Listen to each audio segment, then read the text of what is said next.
Good morning. My name is Elise Marshall, and I'm the Business Development Manager for APMG US. I'd like to welcome you to Implementing Technology Business Management in the Federal Government. This live stream event is being hosted by Learning Tree International and APMG. I'll be moderating the event today along with my colleague Nigel Mercer. Nigel is the Regional Manager for APMG North America. Morning, Nigel. Hi, everybody. So welcome to our live stream. And hope you enjoyed today's discussion. We've got a lot to talk about. There are a number of questions that have been posed to us already about TBM in the federal space. So look forward to getting started. But before we do that, just want to remind everybody who's watching the show today, you can ask your questions using slido.com. So on the screen at the moment, you'll see there's a link to Slido with a QR code. You can scan that QR code and it'll take you straight to Slido. You can enter any questions you might have for any of our panelists on today's show. So please feel free to go ahead and do that. Thanks, Elise. Thanks, Nigel. So technology business management is a value management framework that identifies the impact that IT has on successful mission outcomes. This initiative requires the involvement of the entire organization and is an opportunity for CIOs and leaders to get more value from their IT. Today, we'd like you to learn how a TBM certification accredited by APMG can help you accelerate your implementation and prepare your people, your process, and your organization for success. Now I'd like to introduce our panelists. Our first panelist is Antonio Mitchell. Tony is a director of the Business Management Office for the U.S. Small Business Administration. Tony has nearly 20 years of experience in IT governance and capital planning and investment control. Welcome, Tony. Good morning. It's a pleasure to be here this morning.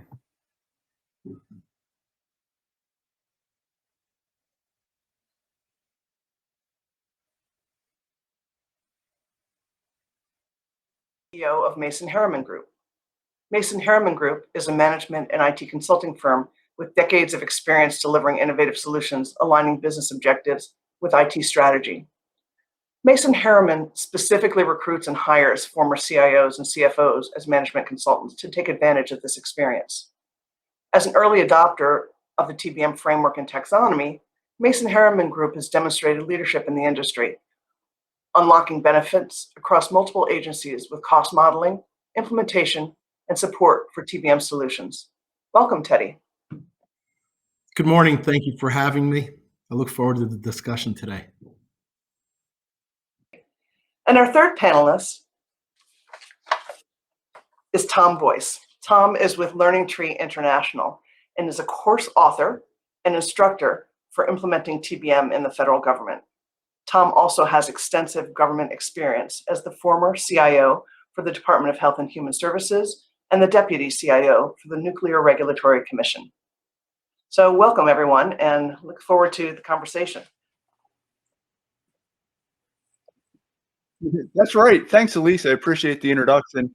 Thank you to everyone who has joined us this morning. And I'm really looking forward to this discussion and addressing some of your questions. Thank you.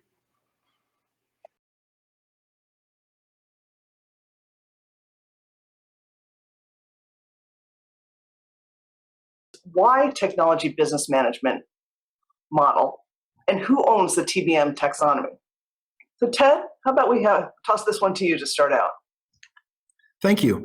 Well, why TBM? TBM is a lexicon or a language used by the CIO and the organization to really define the products and services that are delivered to their customers. I mean, this is in essence a Rosetta Stone, or the language that they use to define all of these tools and processes and the people that deliver the goods and services that help the customer. It's been used in the private sector for the last 15 years and has really helped that CIO run IT like a business. And by running it like a business, that CIO has a seat at the table when it's delivering a good service to the ultimate customer. So it's critical that it could be used in the federal sector, and it's at the right time to be used in the federal sector. Who owns the TBM taxonomy? It's a wonderful organization called the TBM Council. It's a nonprofit, and it's made up by the same folks that utilize the TBM taxonomy. They're all former or current CIOs throughout major organizations in the public sector, in the private sector, and in the nonprofit sector. So it's almost like eating your own dog food. They use it and they supply it to their own customer. It's a great group of folks. Great, thank you. Tony, did you have something to add there? Yes, I just want to say, with the federal government embracing the TBM framework and the TBM taxonomy in general, we have been able, as Teddy said, to use that as that common language foundation when it comes to aligning the business and aligning it to the technology that we use on an enterprise level to serve our key stakeholders and also our constituents, which are our small business owners. So it has definitely helped us to clearly articulate exactly what we're saying and how we're able to align everything that we're doing to that taxonomy. So it has been definitely beneficial for us.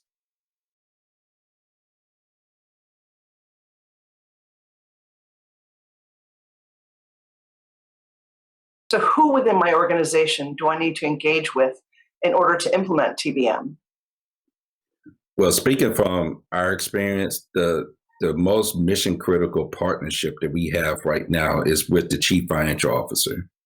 And they pretty much hold the data that we use on a consistent basis, because it's one thing to actually have IT services, but you got to have the actual funding to support those IT services. So in working in partnership with the Chief Financial Officer and also working in close collaboration with the Chief Acquisition Officer, we're able to build a strong foundation, a strong partnership as far as embracing TBM and embedding TBM into our daily business processes, which has been really helpful.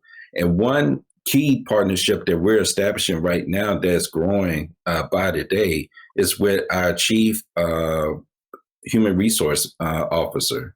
So that is helping us to clearly articulate our IT resources from a workforce manpower standpoint, and to also identify any training areas that we need to focus on to help that clearly align to the TBM taxonomy. So we've been able to identify some shortfalls. We've been able to identify some gaps within our IT workforce that we wouldn't have identified before if we didn't embrace TBM.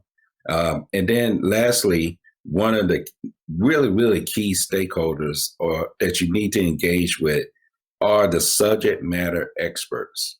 And that could trickle down from the finance side, it could trickle from the HR side, it could trickle down from the acquisitions, or it could even come from the program office level who have specific missions.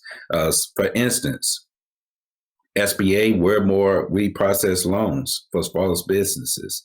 Also, we provide disaster assistance to all small businesses. Those are very specific mission areas that we have within SBA, yet we bring them to the table because with their unique set, we have to be able to talk TBM, because at any given moment, and we've seen this with the COVID pandemic, we have to ramp up our services and scale it to the level of the need that comes from Congress or comes from the White House. So TBM has helped us in that regard. That's great. And it sounds like you guys have been busy over the past year and a half. So thank you for that. Extremely busy.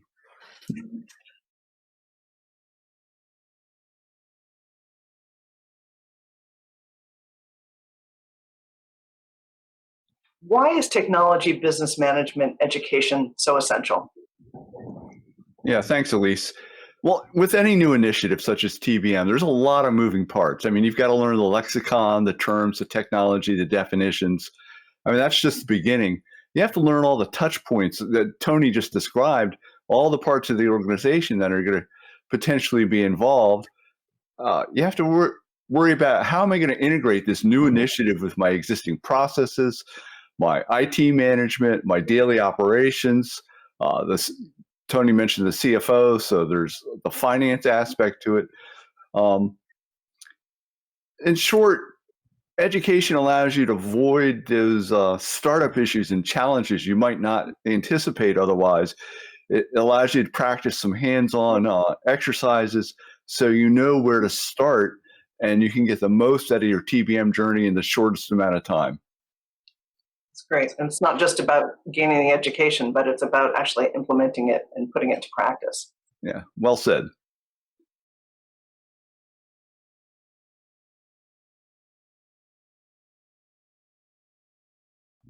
Who would benefit from attending a TBM Fundamentals for the federal government certification course and becoming certified? Teddy, maybe you could take this one, please? Well, okay, thank you. Well, this gets back to what Tony was saying about the entire organization. You know, any IT project isn't a project that you just shove down the throat of an organization. It's an ecosystem. A number of people are involved, just in the private sector and in the public sector. And who benefits when you're talking about the delivery of these goods and services in IT when you're doing training is not just the CIO's team, but the CFO and their team. Training in the fundamentals of this lexicon are important because it's the money and it's the delivery of these goods and services. The third person that benefits is the HR team, because the HR team is helping the organization grow with training, and training is so important to a person's future delivery of any product or service or their job. The fourth person that's important is procurement. So procurement in an organization is buying products and services to deliver to those goods, to those customers.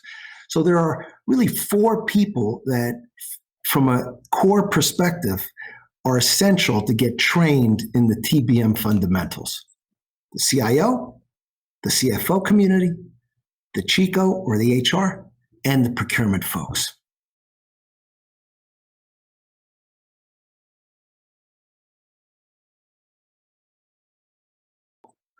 What technology business management skill sets do staff within my organization need to have? And will this course provide those skills? And I think, Tom, we should toss this over to you as the course author. Thanks. Yeah, the course was designed with the federal government in mind. So obviously we teach the basic TBM terms and concepts. We look at the taxonomy and stuff. But you're probably already sensing a theme about the cross-organizational boundaries. So we talk about all the touch points that are, potentially going to be needed to make a TBM implementation successful. Obviously, Ted just mentioned the procurement aspects, but we also talk about how to integrate it with your day-to-day activities and your yearly budget planning. The federal budget has like a 3 years ongoing budget cycle. There's like 3 budgets being touched at once: what we're executing, what we're planning, what we're forecasting.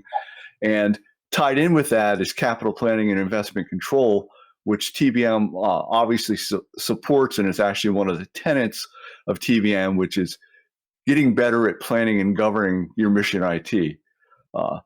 And lastly, one of the big aspects of this is how to address TBM implementation as a change management initiative, and what that means for the organization, the stakeholders, and what needs to change in order to be successful. To me, that's one of the big takeaways. TBM in the context of how does the agency need to change to make this successful?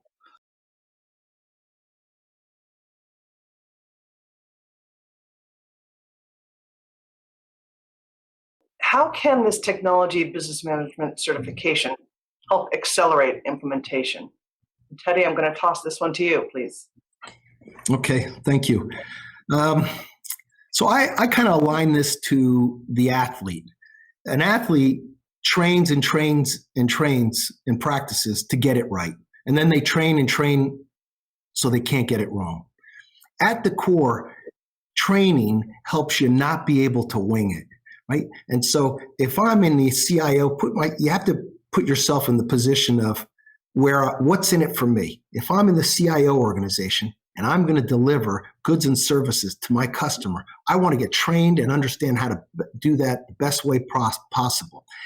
And I also want to gain certifications so that it helps me both with my job today and my job in the future. On the flip side, The vendors who provide services to that business of IT, they want to get trained in the delivery of those services.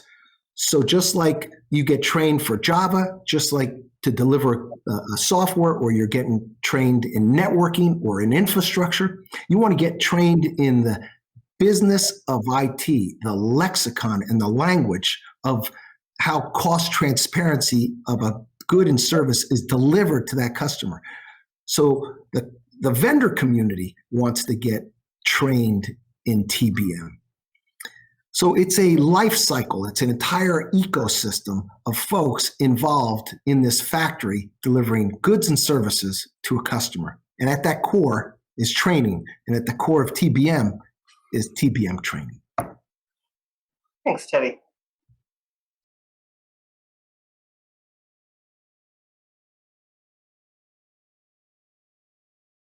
What makes public sector implementation different from private sector TBM implementation? I think, Tony, we can toss this over to you. Absolutely. So with the federal government, we have different mandates that we have to adhere to. We have FITARA, which is definitely one of the congressional mandates that we adhere to. We also get our direction from OMB and also from the White House. So we have, and that's on top of our own mission that we have to achieve at the federal agency level. So we have a lot that we have to adhere to from a federal government standpoint. In regards to TBM, this was directed as a result of FITARA passing, and then OMB actually instituted using TBM to communicate how we're spending close to $90 billion in IT every fiscal year. And this is, Teddy always says this is not including all the shadow IT that's not being accounted for in the federal government. So what TBM has helped us to do at the Small Business Administration is provided more transparency into where our money is being spent.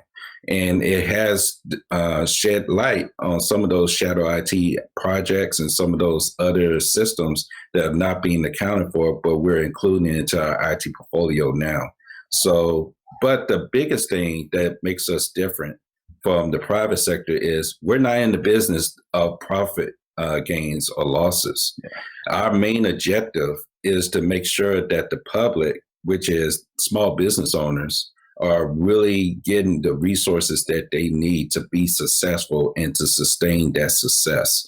So for us, using TBM helps us to be better stewards of the taxpayer dollars that we're utilizing every single day.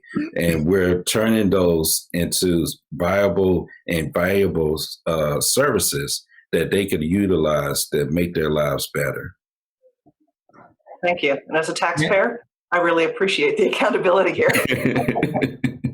May I add to that? Because that's a really important point Tony just hit on. I mean, these are two different worlds. No matter how much we say they're the same, they're very different. The private sector is delivering a good and service to their customer. And it's to improve the customer's behalf, but the private sector firm is also, one of their metrics is profit and loss. That's different in the federal sector. It's all about that mission, delivering that good or service to that customer. And policy drives that, policy. And it's important, you know, our audience may not, that's in the private sector might not always understand that, but our public sector folks that understand that policy drives that budget that then ties to that mission, goal, and objective. And that's critical to delivering that good and service to the American people. Two different types of banks. You got the SBA that had to surge up during this whole PPP timeframe and deliver goods and services that kept the American people and their businesses running. I can't tell you how impressed I am when I see the great work that our federal government does in providing goods and services to us, the Americans. Yeah, that's very true. Very true. Thanks, Teddy.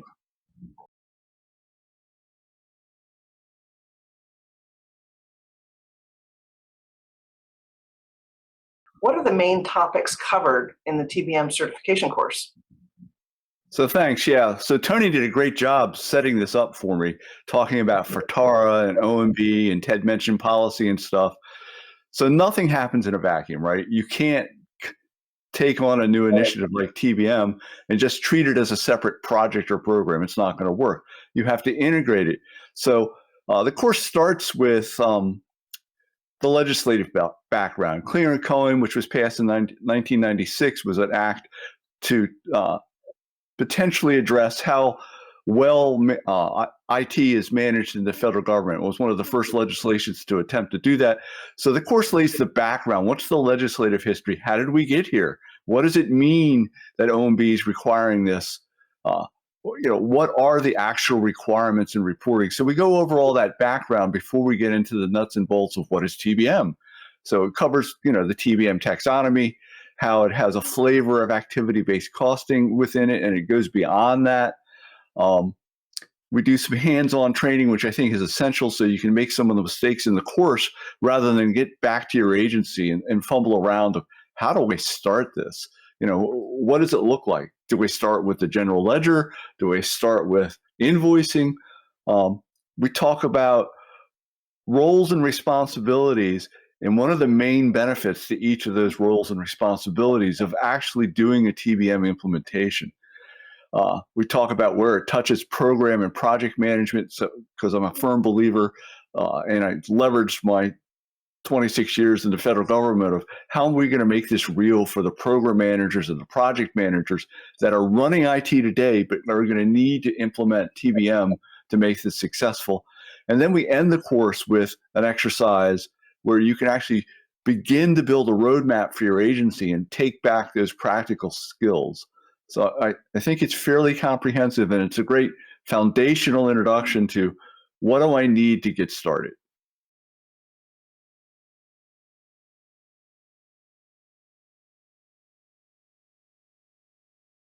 Will I leave the TBM course with any useful tools that I can immediately use in my implementation? Yeah, great follow-on question. So we've built the course around a scenario-based concept where you are going to be the TBM lead to implement TBM for a fictional organization, which is based on basically I glom together two federal agencies as a background scenario, and all the exercises build on the fact that this agency is, okay, we're tackling TBM. How do I do it? And all the exercises are centered around that agency's budget. How am I going to take that data and make it work? What are the stakeholders within that organization I need to get involved? What are their concerns? So we weave into an actual scenario that people should be able to see themselves in. How am I going to do this? What data am I going to need? What are the, what does it actually look like when I start taking that very high level budget and try to map it to the very descriptive and distinct TBM taxonomy? We let them make mistakes in the course, so when they get back to the agency, they know what's not going to work because they've already seen what that looks like. And now they've got the real world hands-on experience to start building and executing that roadmap that they've already thought through. So it does give them concrete skills to take away and begin immediately when they get back to their agency. That's great. Thank you. Elise, I want to add something real quick. Yeah. To Tom's point, SBA, we were one of the first to take the Learning Tree TBM foundation course. And this is a real case scenario. After we took the course, several of the people that participated were now able to see how TBM fit within the context of how we do it within SBA. And we were able to take the OCIO spend plan, which we were still crafting for FY22 and 23, and we were able to align all of our business requirements to the TBM taxonomy so that we could communicate exactly what our needs were and to also justify the increase in spend, because due to COVID and supporting PPP and supporting all of the other initiatives that came from the White House and Congress, our IT staff and our work ramped up, and we had to justify with the new capabilities that we're supporting. We need to sustain that at a higher level instead of de-scoping that. And we were able to talk that language and justify our requirements based on TBM. So now the CFO is working with us, and we're now also working with the administrator to increase our spend plan in order so that we can continue the level of service that we're providing, not only internally within the enterprise, but also to small businesses. So if we didn't utilize TBM and really embed it into and really embrace it, quite honestly, we would not be in the position that we're in right now to clearly negotiate those trends and analysis. That's And fantastic. we got that from just attending the course.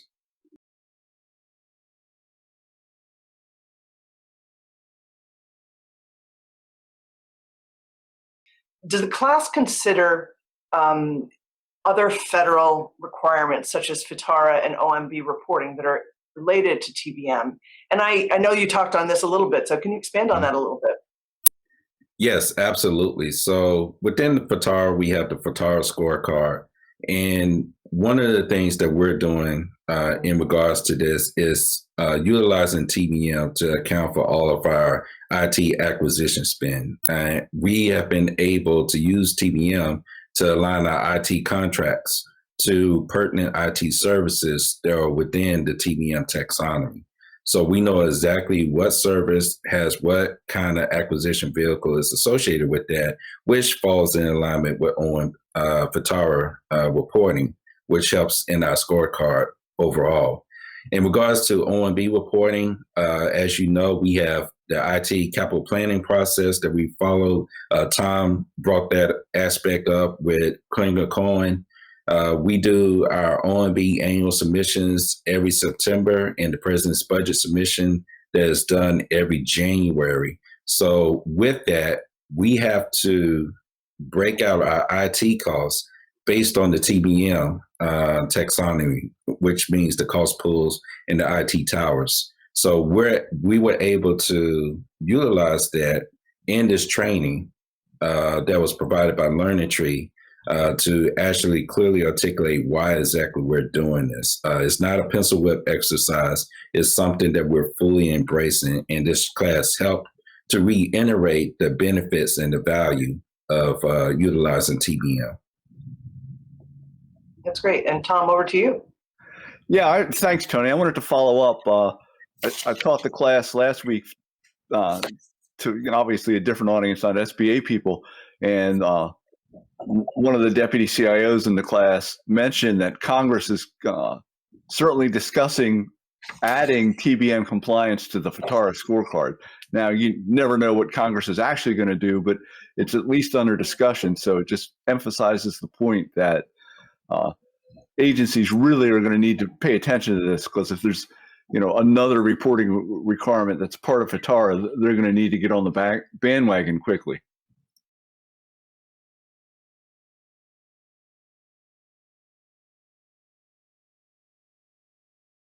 Will I need anything else to fully implement TBM?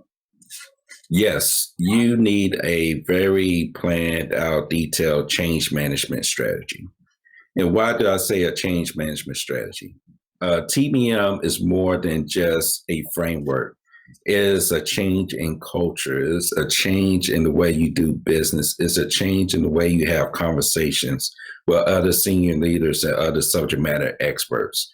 So with any organizational change initiative, you have to have a change management strategy in place to fully, one, get people trained on TBM, two, to continue the internal opportunities that you have to further expand the brand of TBM, and three, you got to show the value in it. So what we're doing within SBA is not only are we working with partnership with our acquisition, financial management, and human resource stakeholders, we're also working with our subject matter experts, and we're getting the data.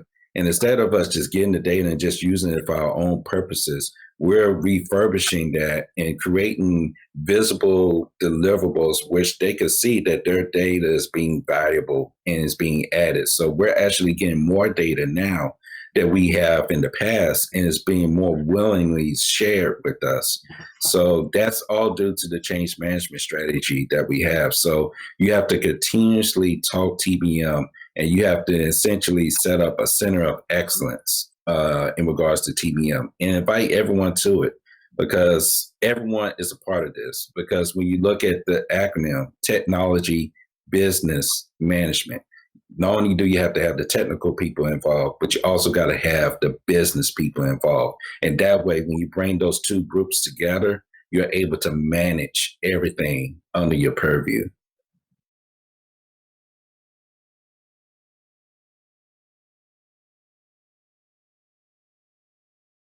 Isn't this just a flavor of the month management initiative? Teddy, how about over to you on this one? Okay, I'm going to step back and go into those two different worlds, the private sector world and the federal sector, right? Private sector, public sector. Although you have the same problems, you're delivering a good and service to both your customer. The way they go about it and the way the organizations are run is a little different. On the private sector side, you know, that CEO may say, hey, flavor for the month or for the next 3 quarters is this, because I have to hit some certain numbers. And it's a quick revolution. But again, the problem's the same, delivering a good and service to that customer. On the federal sector or the public sector, it's different. It's about policy. I mean, Washington doesn't make stuff, it makes policies. Policies support the goods and services that are delivered to us, the American public. And that's at the core. So as you go through this problem, now you see that a policy is being delivered to give the CIO more and more authorities. Those more and more authorities enable that CIO to run IT like a business.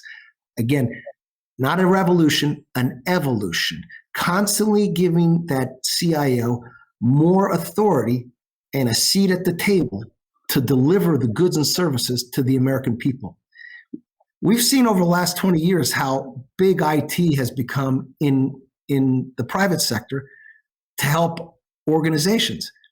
Can you imagine $90 billion in IT being spent every year in the federal sector, and another probably double that in shadow IT? Using those dollars to be more efficient and more effective and delivering the goods and services to us, the American people, isn't just a flavor of the month. It's an imperative.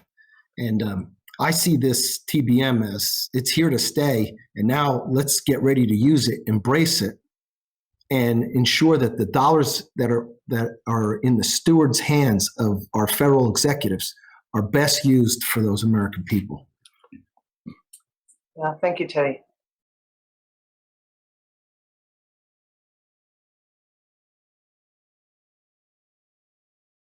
How strictly do I need to adhere to the TBM taxonomy? Tom, how about for you on this one? Thanks, Elise. Yeah, great question, especially given the differing missions in the federal government, right? You know, I worked a large part of my career within health and human services. How different that mission is than, say, SBA, where Tony works, or NASA, who puts, you know, vehicles on Mars. So how can you have a one-size-fits-all? That being said, there are some rules within the TBM taxonomy. You can't redefine hardware and software. They've got a taxonomy with strict definitions. You can't split up a category like hardware on your own, because that would change the definition. But it is flexible. You can add new categories or subcategories. Given the different missions, I think that's almost going to be a given within the federal government. There's not going to be a one-size-fits-all. So it's not a rigid framework with a, you must do things this way. You can use what works for your agency and in particular your mission, because that's what it's all about, is delivering mission value. So you can use what works for you, and then I hesitate to say ignore, but not necessarily have to engage every last aspect of that TBM taxonomy, which is fairly comprehensive, but it may not apply in your case when you're doing small business loans and reaching out to that segment of your, of the citizens and the businesses of the U.S. from a government mission perspective. Thanks. Tony, did you want to add something for that on the real world? Yes, absolutely. I was definitely going to add in, within SBA, we don't use the full TBM framework, the taxonomy. And that's only because some areas really do not pertain to us. Yeah. And that's okay. The one thing about TBM, and I love the word that Tom used, flexibility. It gives you the flexibility to look at what really pertains to us.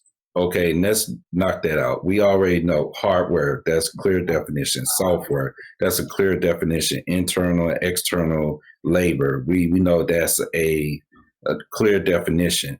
When you move up to the IT tower level, that's when you start getting in the weeds. That's when you really start to see what services do we actually provide that fit within this tower section. So a lot of things that we identified were not exactly in the TBM framework or the taxonomy.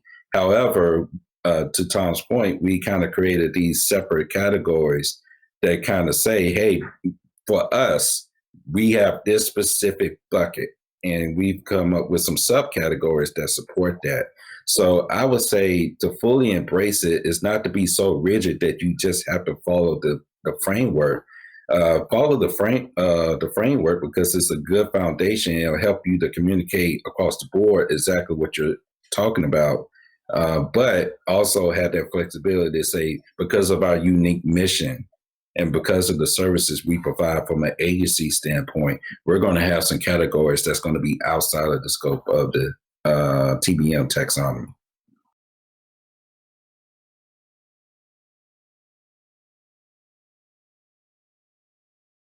What are the long-term benefits of a successful TBM implementation? Well, that's a great question. I'm going to kind of revert back to what I was mentioning between the private sector and the public sector to help answer that. There's the short-term benefits, which is now I've got my IT and my catalog of services, and I've defined something important called transparency. What's the total cost of each of these products and services that I'm delivering to that really important mission with that customer? That short-term benefit is huge.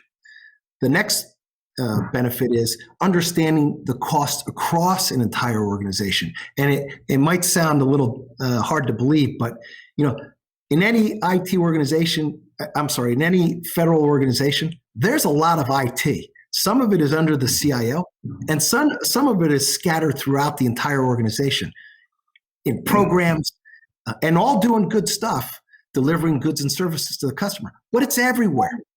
And so that shadow, in essence, or citizen-driven IT that's in the different parts of the organization, in that next short-term benefit, you get visibility of all that stuff. And that visibility then helps the long-term benefits of saying, okay, now we've got 14 data centers. You think maybe we should have 3? We've got 5 versions of this software that we're consuming from the same vendor. You think, as good stewards of this, maybe we should have 2 or 1? The long-term benefits of transparency of cost and the delivery of these goods and services is huge, because the CIO and his team starts to run IT like a business, like it's their own money. It's a great feeling, because then you're making decisions on these dollars being spent for your customer. And when you run IT like it's a business, and when you think about the dollars as your own dollars and it's yours, you start to see an enormous glide path of a CIO organization. Take, for instance, the SBA. They did more loans in 14 days than they had done in 14 years. That organization was able to surge and provide loans to the American people. This is awesome stuff, Behind that is a thread to understand these costs and these transparency of costs. Could you imagine in the future being able to then do what if analyses? You say, hey, what if we were to surge? How much IT would I need? What if I was to downsize something? How much less do I need? Imagine that being available throughout all of federal government, to the Department of Transportation, the Department of the DOD, to our Department of Education, HUD, Department of Homeland Security, Justice. This ability to run IT like a business enables that CIO to deliver goods and services to the mission. And that's most important.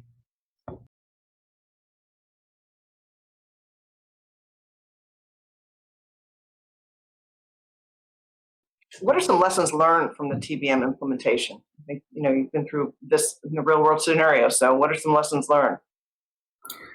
Lessons learned is how do you eat an elephant? One piece at a time. So you have to be incremental and you have to be very strategic in regards to TBM implementation. And at some point, you move away from the implementation aspect to the sustainment of TBM. But to really truly implement and know that you've implemented TBM across the board is when your senior leaders start utilizing the data that is aligned to TBM. And they use it to make mission critical decisions. When your senior leaders are at that point, that's when you know that you have successfully implemented TBM. Some federal agencies are a lot further ahead than others. Within SBA, we were able to move rather quickly in regards to our TBM implementation due to, one, we have a very small IT portfolio, but at the same time, we had a CIO and a CFO that fully embraced TBM from the jump. So that really helped us in regards to our change management and in regards to really embracing TBM that trickled down to our program offices and all the way down to our divisions. And right now, we have another great partnership between the CIO and the CFO that's really taking it to another level. So, and our deputy CIO is working with us, and we're working with other program offices to take TBM and automate it across the board. And we're changing our IT governance in regards to utilizing TBM more and more. So it's a phased approach. You have to be patient. You have to clearly articulate strategic goals and objectives that are really achievable. If it takes a full fiscal year to get one goal achieved, hey, it takes a whole fiscal year. But continue to do the work. Otherwise, you're just going to just do what is the minimum, bare minimum is just the OMB reporting.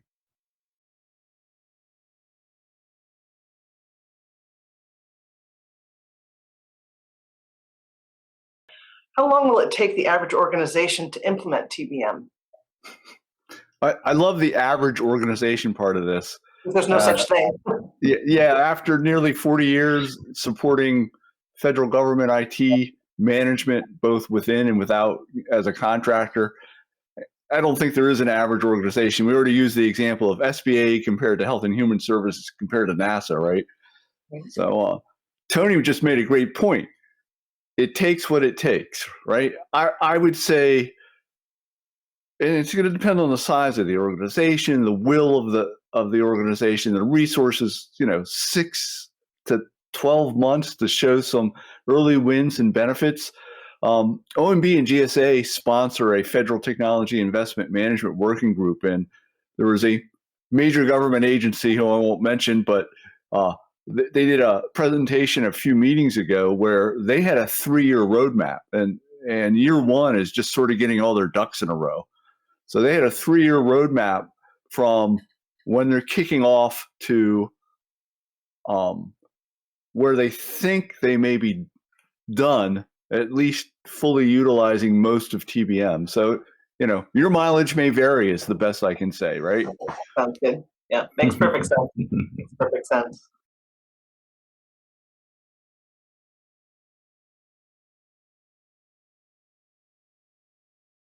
Since some parts of an organization may not want to adopt the TBM, how do you overcome the institutional resistance? That is an excellent question. And I think it comes with education. Sometimes when you face resistance, you have to, one, further explain with them what TBM is and the value that it brings.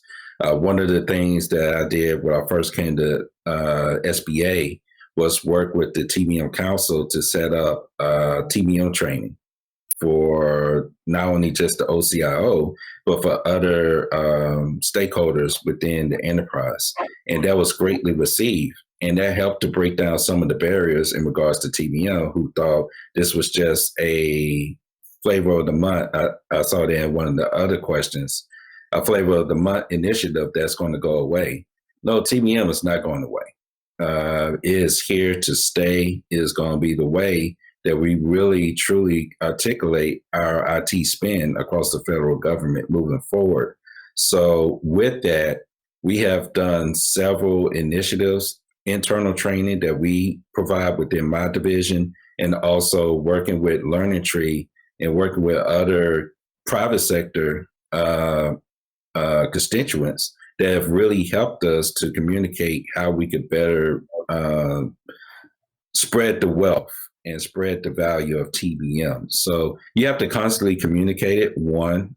Two, you have to show TBM can help you to be better and efficient in these particular areas. So when you spend it in a way that benefits them, they're more able to embrace it than resist it. So you have to take it by case basis. Why is this person really resisting? And then once you find that root, you can identify the solution to get them on board. Great, thank you. May I add to that? Of course. And that was a great answer, Tony. And what we also see is human nature. What's in it for me, right? Who's going to move my cheese? What's in it for me? I like this technology. I'm hugging this. I'm not giving it up. Oh my gosh, I gave it up, but it's made my job easier because now I'm doing the next great thing. What's in it for me? And the organization, once they feel like they're part of the bigger solution, which is that delivery of goods and services to that customer, TBM helps you get that seat at the table. Every CIO wants a seat at the table. Every CIO's community wants a seat at the table. They're given policies, procedures, and authorities to get that seat at the table. But understanding the cost of the delivery of these goods and services get you to earn that seat at the table. So that resistance starts to go away because you're on the same wavelength. You're using a technology business management lexicon to define the goods and services that you're changing the customer's impression and delivering that good to them. So it's a wonderful thing. And we see resistance all the time. Resistance is just human nature. I don't get it.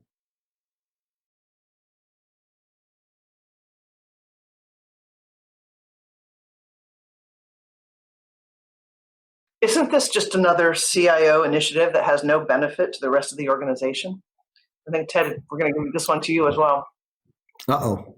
I'm going to need a little help from my teammates too. Okay. But, I don't think it's just another CIO initiative. I think this is key to the way the federal government's IT organizations are going to look, act, and work in the future. They're going to understand the cost of these goods. They're going to earn that seat at the table. When they're at that seat at the table, defining and delivering these goods and services as IT to the mission, they're going to be able to help that mission be effective. Look, the CIO is not getting more money most of the time. So they're making good with what they've got. And if they can say, I'm providing you this good and service for this cost, if I was to switch it up, I could provide more value and more value to that customer with these dollars. That earns them that seat at the table. If they can move money around and ensure that they're delivering that good and service, that seat at the table never goes away. I don't see this as an initiative that's a fly-by-night. I see this as the arming that CIO community with an ability to really continue to provide the leading and bleeding edge technologies that ensure each of these departments provide that good and service to us, the American people. Thanks. Yeah. Help? Tony, you wanted to have something to add there? Yes, I definitely want to say this is most definitely not just a CIO initiative, because the one thing that has truly been, I want to say kind of a blessing, so to speak, with embracing TBM is that it's helped us to identify a lot of key stakeholders that were not being invited to the table, as Ted said, that should be at the table. And it's easily to overlook when you just think TBM is just a technology kind of thing. And no, it's a business thing. And it helps to identify the value that we're trying to provide with not only within the organization, but for everyone that's external to the organization as well. So with utilizing TBM, we're able to have those value conversations with all of our key stakeholders. And we're identifying, hey, we can help you in this regard. I think someone said, I think it was Teddy, we have enterprise licenses all across the board. We have one program office that might have 10. We have another program office that might have 15. And we're utilizing within the OCIO, we have 5. Hey, using TBM has helped us identify all those enterprise licenses. Let's combine the effort and let's actually come up with either one enterprise solution that benefits everyone. You can't do that if you're just saying this is a CIO initiative. And here's one key point. Within the federal government, the CIO is not really in charge of the whole entire IT spend. Yeah. Let's really make that point clear. Right. The CIO, based on FITARA, has oversight, but it doesn't necessarily mean that the CIO is in control of every IT dollar that's being spent. Hopefully that would change over time, but within the federal government, you have different bureaus or you have different program offices that manage their own IT. And TBM is helping us to gain, one, more transparency into what they're actually doing with their IT spend. And two, it's helping us to collaborate and provide advice and provide guidance on how they could better make their IT spend more efficient. So TBM is really helping in that regard from a federal government standpoint. Do I think we'll get to that level that FITARA says that the CIO is managing everything? That remains to be seen. But at the meantime, we're using TBM to kind of get as much transparency and establish more collaboration as possible.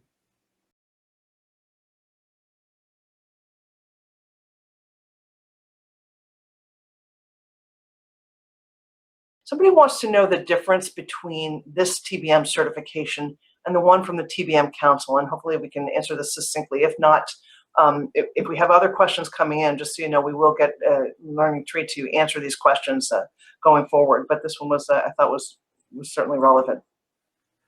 Yeah, thanks, Elise. No, that's a great question. Having taken, the TBM Council training and, going through their tests and all, it's good training.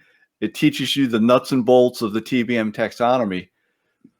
But we've already alluded to how the private sector is profit-driven and how the public sector is mission-driven. But the training's a lot different than that. The Learning Tree training talks about the context of doing this within the federal government, how you make it work with FITARA, the OMB mandates, and how you integrate it. And the integration part to me seems to not be touched in the depth that we go into. How to integrate this within a federal agency with all the considerations of budgeting and mission, IT program and project management, all the acquisition regulations that the government has to deal with. And you really need to understand how to integrate a new initiative like this, not just, oh, I've learned the taxonomy and I've seen what mapping a budget to the taxonomy looks like. The course goes well beyond just the nuts and bolts. That's great. May I add to that? Of course, Teddy. Yeah, the TBM Council has done a phenomenal job with great training. But what the training here is doing is really showing you how to implement TBM in this beast called The federal the government. public sector, right? Which is full of mountains of compliance and buzzwords like CPIC and FITARA or PPBE, or a federal budgeting process with year-end money, no year-end money, color of money, financial management. I mean, you go crazy with this mountain of, FAR regulation and all that. And what the Learning Tree team has done is threaded together, implementing running like IT like a business in the federal government.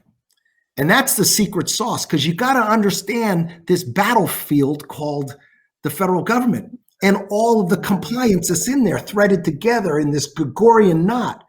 And they have masterfully taught you how to figure out how to use TBM and get all parties in line, because it's not the private sector where the boss says, yeah, go do it or we're firing you. No, it doesn't work like that. In the federal government is you're going to work together. CIO working with the CFO, working with the CPO, working with the CHICO, working with the mission to deliver what? Goods and services to the American people. So you got to get everybody involved. And that threading that needle is what the Learning Tree folks did. So, kudos to them and kudos to the TBM Council for really establishing this framework that's going to help organizations across the world run IT like a business. That's great. That's great. Well, I'd like to thank you all for joining today and thank our panelists for your wonderful discussion. This has really been very enlightening for me as well. And thanks for putting all of this into practice. And with that, I think we are going to wrap up the session. Thank you again, everyone.